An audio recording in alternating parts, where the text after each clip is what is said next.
Pite e përvluar kërçovare, e mbushur me qep të njuma dhe gjizë.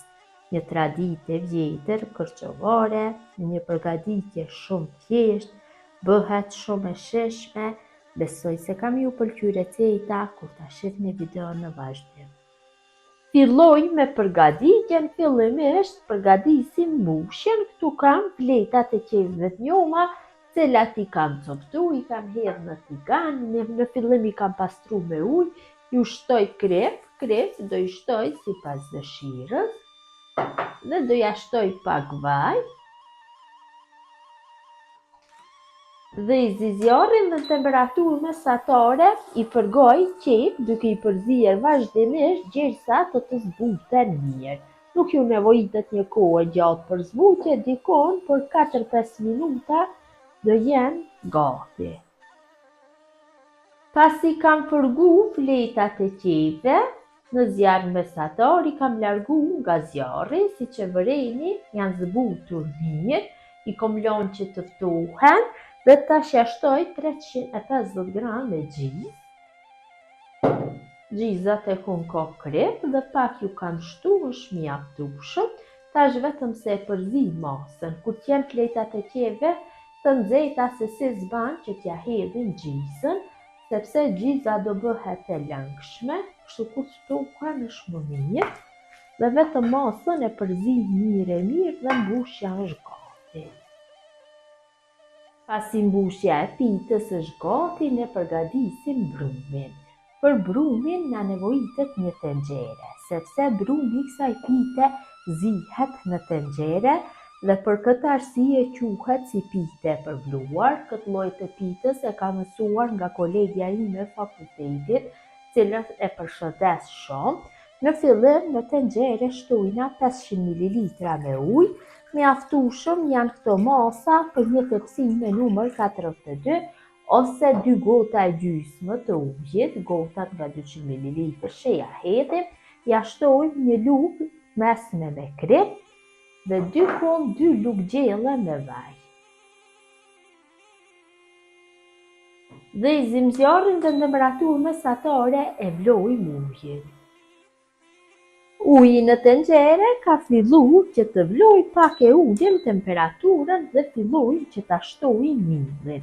Mill gjithsej do shtojmë dikon 2 gota e gjysma, atë sa masat ujit kemi shtu, aq masat millit hedhim, po në qoftë se ka nevojë shtojmë përsëri, sepse asnjëherë nuk dihet fikse për shkak të markës së millit. E shtojmë kështu një pjesë dhe e përzim masën me një lugë. Pra duhet që ta fitojmë një lloj të kaçamakut. Shtojmë pjesën tjetër, përzim. Shumë e rëndësishme është që të bëhet mbledhja e brumit në tenxhere. Mos ngele toplla brumi, shtoj mill e përzim. Temperatura nuk guxon që t'jetë e lartë, siç e ceka dikon mes tultës dhe të mesmës. Shtojmë përsëri mill. Tu kam hedhë 2 gota e gjysmë. Nëse ka nevojë shtojmë përsëri, mirëpo një herë do e punojmë vetëm se me këtë mill.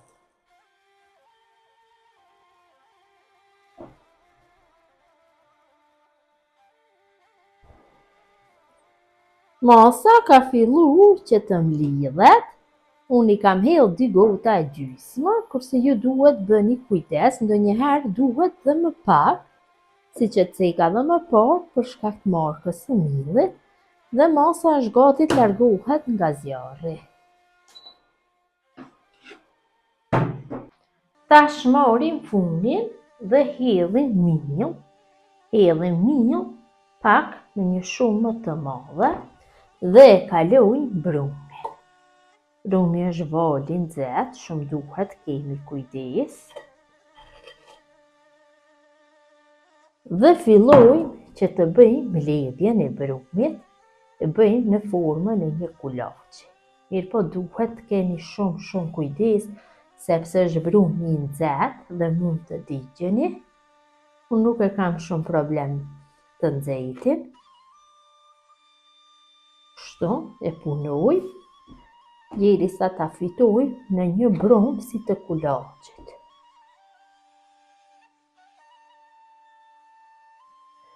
Kam formuar brumin duke punuar kështu tek milli. Kam punu gjersa kam dhënë këtë formën e lëmuar. Hedhi miell përsëri, miell hedhi sa herë që të ka nevojë. Tash me anë të shkopit e punoj pak, kështu në masinë e fundit, jo shumë. E hapi brumin. Vetëm duhet kemi kujdes që mos ta prishim.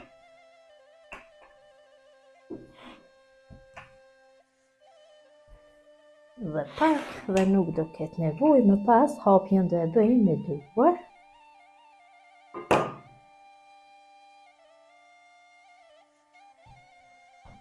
Pasi e kam hapur brumin në masinë e dëshiruar, tash e kaloj në tepsinë. Tepsinën e kam lyer me vaj. Dhe kështu shumë lehtë e kaloj në brumin. Tash me dorë përsëri e hapim. Kështu në masi më të madhe se tepsinja. Duhet që ta kthejmë dhe rrethin. Brumi patjetër duhet kështu të punohet derisa është i nxehtë, sepse kur të ftohet nuk mund të bëhet hapja.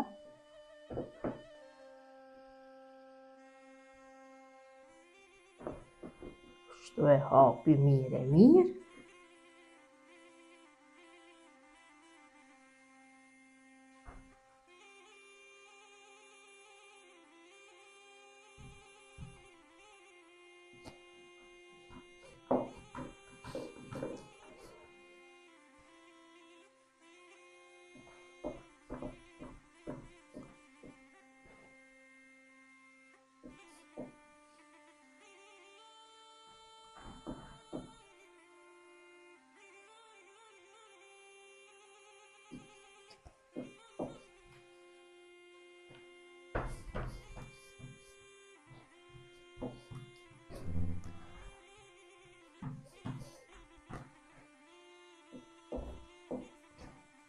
Kam përhapur brumin në masi më të madhe se tepsinja.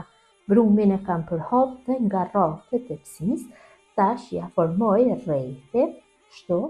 Pjesët e brumit që janë ngjitur nga qoshët e tepsisë i kthej në mbrenësi.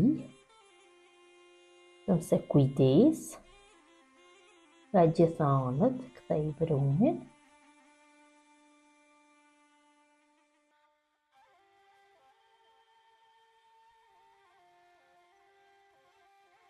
Kam kthyer rrethin nga gjithë anët, tash filloj që të bëj dekorin, kështu me gisht. Do ja bëj një rreth pak më të bukur. Mund ta lini edhe kështu siç është. Ja kam kthyer rrethin pitës, tash do I hedhi pak vaj, mund që t'i shtoni dhe gjallë nëse doni. Pak vaj, jo shumë, dhe ja kaloj mbushjen, kështu tek mesi. Vërtet bëhet shumë e shishëne, një traditë e vjetër kërçovare. Mbushjen mund ta bëni me presh, me fasule, varet se si e doni. Kësaj radhe kam zgjedhur që ta përgatis kështu me qep njoma dhe gjizë.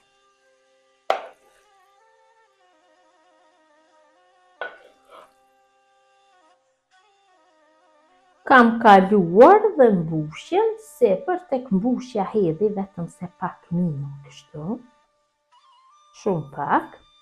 Dhe pitja është gati për pjekje, kam nxjerr furrën në 220 gradë, në temperaturë do e pjeki rreth 25 minuta. Derisa pitja është në pjekje, ne në një tigan hedhim 2 lugë gjelle me gjallë dhe I zjarrin në temperaturë mesatare e shkrijm gjalpin plotësisht.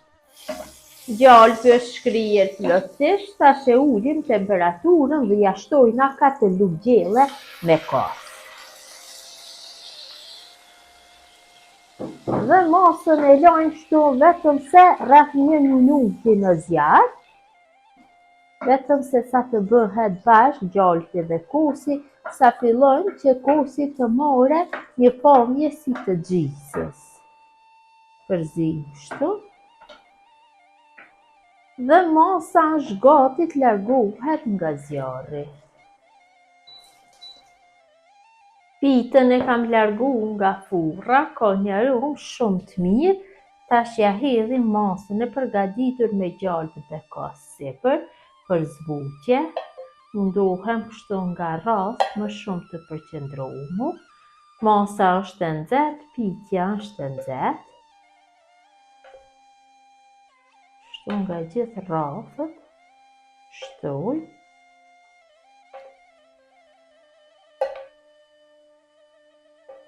Pak edhe nga mesi do i hedhi.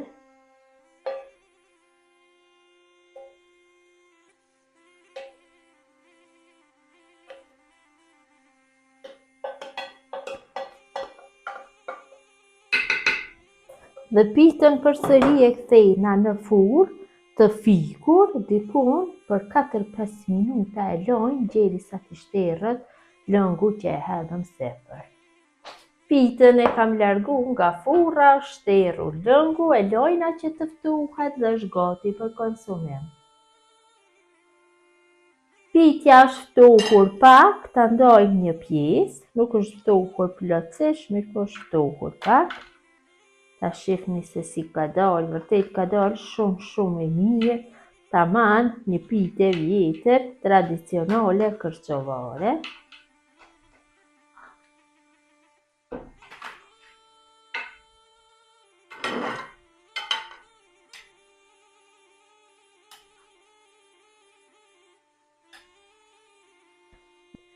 Ja dhe si duket pitja e përvluar kërçovare, gjithë ju motra që përgatisni në këtë mënyrë pite të përvluar kërçovare, ju bëft mirë, ju faleminderit që ndani kohë vazhdimisht për recetat e mia, jepni komente të bukura, mirëmbëjtje nga sofra shqiptare, deri në recetën e radhës.